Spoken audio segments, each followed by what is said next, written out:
A automedicação, né, muitas vezes aí vista como uma solução imediata para alguns sintomas, para algumas dores, também pode trazer consequências mais graves do que a gente pensa, do que a gente imagina, tá? Quem conversa sobre esse assunto agora conosco aqui no estúdio é a professora Eliane Campessato. Muito bom dia, acertei, Campessato, acertei. Campessato, bom dia. Bem-vinda mais uma vez aqui. Obrigada. Faz tempo, né, que estivemos juntas. Faz um tempinho. Faz um tempinho. É. E agora para falar sobre esse medicamento assunto. na amamentação, lembra? Isso, medicamento na amamentação, e agora sobre um assunto tão importante, porque a gente está vivendo um momento totalmente atípico, né? Muito diferente. Antes da gente entrar, de fato, na Covid, que eu queria perguntar sobre isso, a automedicação, ela é uma realidade aqui no nosso país. O que é que justifica isso, hein, professora? Pronto, é uma realidade muito frequente no nosso país, né? Teve um estudo que foi feito no passado pelo Conselho Federal de Farmácia que mostrou que 77% dos brasileiros praticam a automedicação. Então, a automedicação, o que ela é? É quando você usa um medicamento sem orientação de um profissional da saúde, né? Então, normalmente as pessoas recorrem ao que já foi usado em algum outro momento, ao que o vizinho fala, o que a mãe fala, receitas que serviram para outras pessoas, né? E aí acabam sendo transferidas para o momento atual, né? Então as pessoas fazem correlação. Ah, quando eu tive isso no passado eu tomei isso, né? Então agora eu vou tomar de novo, né? Então é uma realidade muito frequente no nosso país, né? Existem muitas formas de tentar justificar, né? Sim. Quando você pergunta às pessoas, as pessoas geralmente dizem que é por dificuldade de acesso à saúde, né? Porque elas dizem, mas se eu for numa unidade de saúde eu vou ter que esperar muito tempo, se eu for no médico eu tenho que agendar consulta, se eu não tiver numa situação de urgência, emergência, eu vou demorar demais porque é uma consulta eletiva, né? Então as pessoas usam N motivos, né, para justificar a automedicação, né?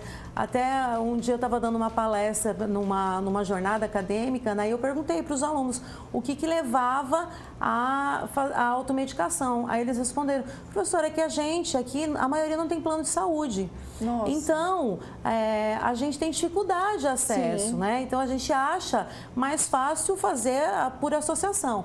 Aí eu expliquei, mas vocês sabiam que toda farmácia tem um farmacêutico responsável, que vocês podem se orientar com o farmacêutico, né? Porque existem os medicamentos isentos de prescrição, os MIPs, para doenças autolimitadas, né? Que são aquelas doenças mais do dia a dia, que tem tempo para acabar, que o farmacêutico pode orientar e pode prescrever, inclusive, o medicamento, né? Então, medicamentos simples do dia a dia, né? As pessoas às vezes usam para sintomas de um resfriado, como paracetamol, vitaminas, né? Tudo isso o farmacêutico pode orientar. E, professora, tem riscos quando a gente pratica essa automedicação? Pior que tem. Olha, a melhor resposta, o pior que tem, minha gente. Eu queria que não tivesse, mas pior que tem. Porque, na verdade, assim, né? Todo medicamento, ele tem uma dose limite, né? Sim. Ele tem uma dose mínima e uma dose máxima que você pode usar. Então, você tem que usar um medicamento dentro de uma margem de segurança. Aí é uma das primeiras coisas. As pessoas, às vezes, extrapolam essa dose máxima, né? Vou dar o exemplo do paracetamol. Uma pessoa deveria usar no máximo 4 gramas por dia, né? Que seria equivalente a 8 comprimidos. Isso é o máximo, né? Mas aí a pessoa está com dor, ela fica tomando paracetamol de 2 em 2 horas. Nossa. Quando chegou no final do dia, ela já extrapolou a dose máxima. Então, o risco de toxicidade, né? Existe o risco de mascarar uma doença. Por exemplo, você tem um quadro infeccioso, aí você toma um anti-inflamatório por conta própria, né? Você retarda o aparecimento dos sintomas e essa infecção pode evoluir para algo mais grave, tá? E existe também o risco de você reduzir o efeito terapêutico de um medicamento. Sim. Por exemplo, você tem hipertensão. Aí, por conta própria, você toma um medicamento, por exemplo, você toma um termogênico, que tem estimulantes e que podem levar a pressão arterial. A pessoa fala assim, mas eu quero melhorar meu rendimento na academia, eu vou tomar um termogênico, aí você vai olhar lá, tem 200 miligramas de cafeína.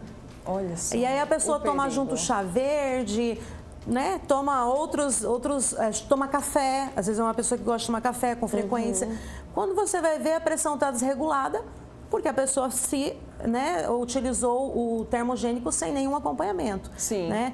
Então, existe um risco também de piorar uma doença pré-existente, na qual o paciente já recebe o tratamento. Mas quando ele usa esse medicamento por conta própria, ele acaba, né, inativando o efeito do medicamento, minimizando, né, o efeito do medicamento. Eliane, você falou que em todas as farmácias tem farmacêuticos. Eu queria saber sobre a venda desses remédios. Elas são fiscalizadas? Os farmacêuticos, eles precisam autorizar ou não? Tem alguns remédios que realmente são liberados e que as pessoas elas podem comprar? Então, os medicamentos não tarjados, que são os que a gente chama de MIP, medicamentos isentos de prescrição, o paciente não precisa de prescrição, tá? E aí é o momento que o farmacêutico está ali para orientar justamente para as pessoas não exagerarem. Sim. Porque só para você ter uma ideia, dipirona é MIP, paracetamol é MIP, vitaminas em geral são MIP, alguns antialérgicos são MIPs, né? Então é preciso um profissional para orientar, porque mesmo não tendo obrigação de receita, pode trazer prejuízo à saúde, né? Sim. Aí nós temos os medicamentos com tarja vermelha, que é com prescrição médica, mas eventualmente são vendidos, podem ser vendidos sem, não exige a retenção da receita. Sim. Tá? E existem aqueles com retenção de receita. Esses só podem ser vendidos na presença de uma receita e com a retenção, porque aí o farmacêutico ele vai ter que prestar contas, né, aos órgãos fiscalizadores, à vigilância sanitária, sobre o que ele dispensou. Entrando agora na área da Covid-19, né, da pandemia, que eu acho que a gente mais viu durante esses últimos meses foram diversas correntes de WhatsApp nas redes sociais, as pessoas disseminando informações sobre remédios, sobre um composto, né, assim, uma combinação que você tinha que fazer, que você tinha que tomar aqueles remédios para você se ver ou livre ou isento, ou até mesmo imune do vírus, né? E aí eu queria saber, temos dados referentes a quais foram os remédios mais vendidos durante essa época? Sim, temos sim. Os medicamentos mais vendidos foram vitamina D, né? Houve um aumento na verdade, esse estudo foi um estudo que o Conselho Federal de Farmácia fez das vendas de março até março do ano passado e com este ano, né? Então, já no início da pandemia, Sim. né? A gente já tinha um aumento de 58% na venda de vitamina D, né? 158% da vitamina C, que é o ácido ascórbico, tá? Mais de 50% de vendas de paracetamol, dipirona, ibuprofeno. Teve medicamentos que chegaram a faltar, que você não encontrava nas farmácias, né? E no início da pandemia, a gente teve um problema sério também com a cloroquina, principalmente a hidroxicloroquina, né? Que é vendida em farmácias, porque as pessoas fizeram estoques. Tinha gente que tinha 10 caixas em casa, porque houve aquela, né, divulgação de que a hidroxicloroquina podia combater o coronavírus. Então, muita gente foi às farmácias, porque a cloroquina, a hidroxicloroquina, ela está dentro dessa lista dos medicamentos com tarja vermelha. Então, algumas pessoas, até mesmo profissionais da saúde, fizeram estoque. E aí, os pacientes que realmente precisavam, que eram os pacientes com doença autoimune, com artrite, por exemplo, lúpus, acabaram tendo problemas para conseguir o medicamento, né? Então, as pessoas, todos os dias, como você bem disse, né? Eu falo que eu passei praticamente a pandemia tentando combater fake news. Não, gente, não é bem assim. Todo dia saía alguma coisa. Agora todo mundo vai usar dexametasona. Agora todo mundo vai usar. Agora não pode mais usar ibuprofeno. Toda semana era um remédio milagroso. Toda semana era um remédio milagroso. E, na verdade, eu sempre falo, né? Principalmente as vitaminas, né? Vitamina C, vitamina D. Os estudos mostram que é importante que a pessoa tenha os níveis regulares. Mas níveis regulares você consegue se você tiver uma boa disciplina. Por exemplo, a vitamina D. Sim. Se você se expuser todos os dias, né? Que é o importante, 15 a 20 minutos aos raios ultravioleta, raio UVB, porque não adianta ser entre 10, antes das 10 e depois das 16. Tem que ser nesse intervalo, que é quando os raios UVB tem que entrar em contato com a pele, sem protetor solar, sem camisa de proteção, tá? Então, se a pessoa tiver esses 10 a 15 minutos, ela não precisa repor vitamina D, se ela tiver uma boa alimentação. Mas aí o profissional da saúde vai avaliar, porque tem aquelas pessoas que trabalha o dia inteiro fechado num consultório, que não tem como se expor e também não tem uma boa alimentação, que seja rica em vitamina D. Aí, de repente, pode-se avaliar a necessidade de suplementar, né? Pessoas que não pegam sol de jeito nenhum, tem problema de pele, né? Aí a vitamina C, por exemplo, a vitamina C, se você ingerir 2 laranjas por dia, você já tem a quantidade necessária, que é 75 miligramas para a mulher e 90 miligramas para o homem. Mas tem gente que não come fruta e verdura de jeito nenhum, que é um erro. Mas tem gente que não, né, por algum motivo não consegue.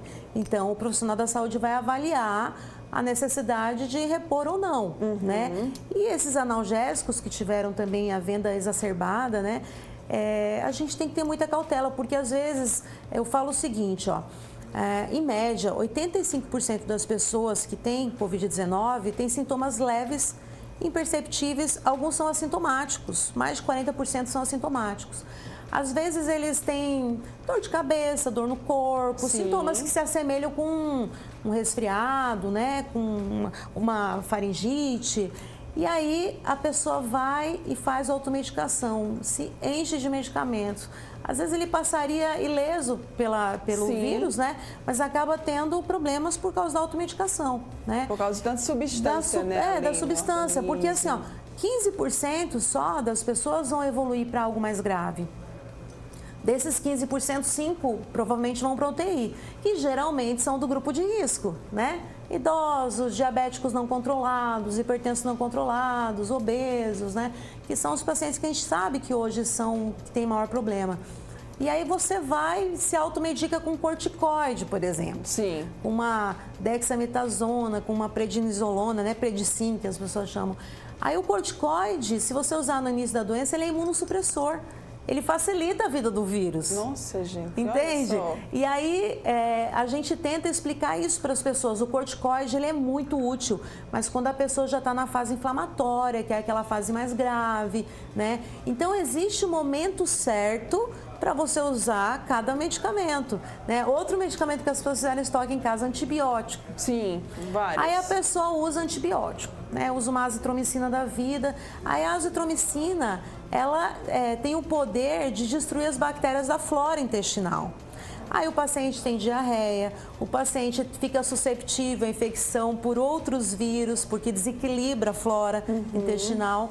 Quando na verdade a gente sabe que o coronavírus é um vírus. Então, as pessoas só vão usar antibiótico quando agravarem, quando existe risco de co-infecções, porque às vezes ele está muito debilitado, aí tem risco de infecção por uma bactéria. Sim. Aí eles vão usar antibiótico. Mas a azitromicina foi o segundo medicamento mais utilizado durante a pandemia. E as pessoas faziam pressão para os médicos prescreverem. Porque a azitromicina é um medicamento que é com prescrição médica. Eles faziam pressão, mas doutor, eu quero a azitromicina, eu quero usar um preventivo, né? Então era um problema, porque até para o profissional da saúde às vezes é difícil, né? Sim. Porque às vezes você tem que fazer um trabalho com a população, né? De conscientização, de conscientização. Né? De divulgação de informações sérias, realmente, para que as pessoas elas se informem de verdade. Professora, a gente já está com o nosso tempo bem curtinho, mas eu queria ter só mais uma pergunta, né? Que é sobre aquelas vitaminas que se vendem nas farmácias, que tem vitamina A, B, C, D, E, F, o alfabeto inteiro, se deixar tudo junto. Essas vitaminas de fato funcionam? Tem muita gente também que acabou comprando, né, esse tipo de medicação, se assim a gente pode falar, para ficar tomando para se fortalecer. Elas de fato funcionam? Elas, na verdade, elas suplementam aquelas pessoas que têm carência, né? Mas nada com uma boa alimentação. Sim. Porque, por exemplo, o zinco mesmo, que é um mineral que sempre tem nessa composição. A gente vive numa região que tem muitos crustáceos, frutos do mar. Também o zinco está presente muito em crustáceos, em carne vermelha. Então, muitas pessoas nem precisam dele, Sim, entendeu? Porque a alimentação já consegue, já contempla. Então, quem tem uma boa alimentação não tem necessidade de fazer essa reposição, né? Então, eu não vou dizer que eles não funcionam. Eles são bons para repor naquelas pessoas que realmente precisam. Muito bem. Ela é Eliane Campassato, professora de farmacologia da Universidade Federal de Alagoas e que, inclusive, recentemente ganhou ainda o grupo que você lidera, o grupo de pesquisa, ganhou um prêmio internacional, né, professora? A gente tem o nosso grupo, o gefadoc.fal, né, o Instagram.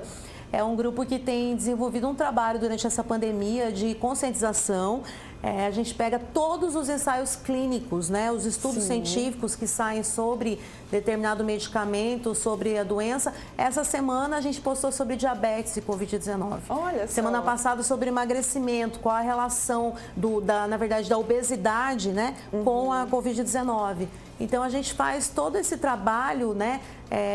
A gente tenta, de uma maneira mais simples, né, desvendar esses trabalhos científicos e postar para que as pessoas se atualizem, né, sobre os medicamentos e sobre as doenças e a Covid-19. Muito bem, então parabéns aí a todos os alunos também que integram o grupo junto com a senhora. Parabéns, a senhora também.